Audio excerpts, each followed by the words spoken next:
This segment is sponsored by Our Home Magazine.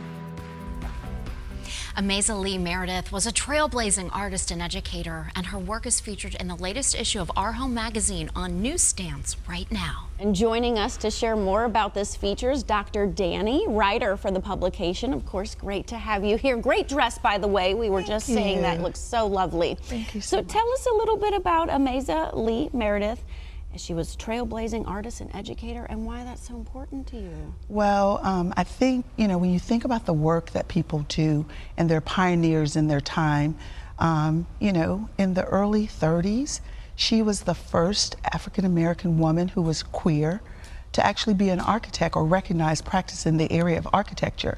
And so I've had an opportunity to interface with another trailblazer in architecture, and so that's probably her biggest contribution, but her uniqueness in how she pushed through the challenges that could have been distractions from her pursuing her academic career. I understand that she was actually discouraged from pursuing that kind of training and that type of work. Yeah, in that time period, you can only imagine that there was a lot of forces, whether she was a woman, African-American, and queer, that would discourage her.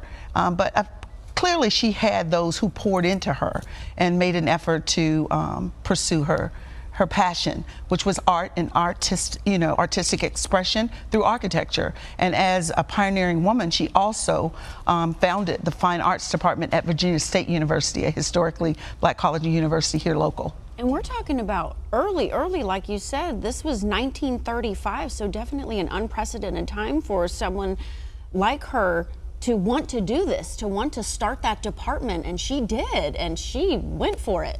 Absolutely. And to have a work of art that is present on that campus still today, it's known as the Alumni House.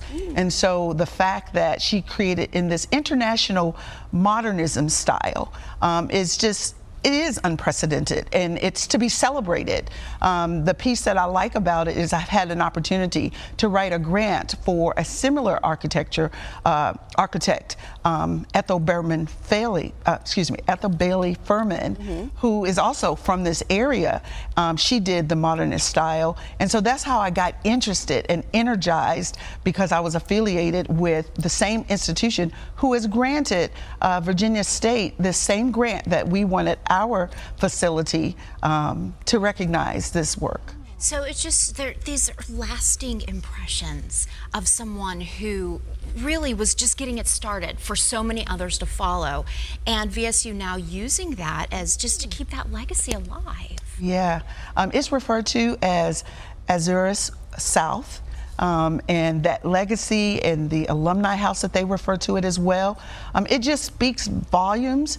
She did a lot of other works, some work up in the Sag Harbor, Virginia area. Sag Harbor, New York area. And that is thought to be the precursor to the Black Hamptons. And again, in Black History Month, you can't overlook some of these pioneering efforts that set the stage for so much of our contributions in the arts, in education, etc. Can you still see some of her pieces here in Richmond? So, thank you for asking that. At VCU, the ICA Arts is doing an exhibit that they've been carrying on to celebrate her work and several other pioneering artists and architects in the area. So you can definitely visit Virginia State University and see the Azurus South facility, but you can also see all of her amazing works displayed at the museum. It's there until March the 9th. And of course, this is February. You had mentioned Black History Month. Why is it so important to share these stories? Because until today, until this moment, I was not familiar with this contribution. And look at us now. I mean, I'm just blown away by stories like this not being told until now. Well, I just think that, for those of us in the community, we celebrate Blackness 365. But the emphasis in this month to recognize those contributions in a period, not to be controversial, but in a period where so much of that stuff might disappear, it's important to recognize that women, that African Americans, that people in the LGBTQ community have laid the framework for many of us. They are the shoulders upon which we stand, and we need to be shoulders for other people to stand, and that's why I think it's important to recognize it. Dr. Danny, thank you for coming in today. Amaza Lee Meredith, someone that we all need to learn a little bit more about, and there's certainly some opportunities this month for us to do that. Absolutely. And every day of the year. Thank you so much. The Our Home Magazine office is located at 1910 Byrd Avenue, Suite 100 in Richmond. For more information, give them a call at 804-355-0111 or visit the website richmondmagazine.com/ourhome. Before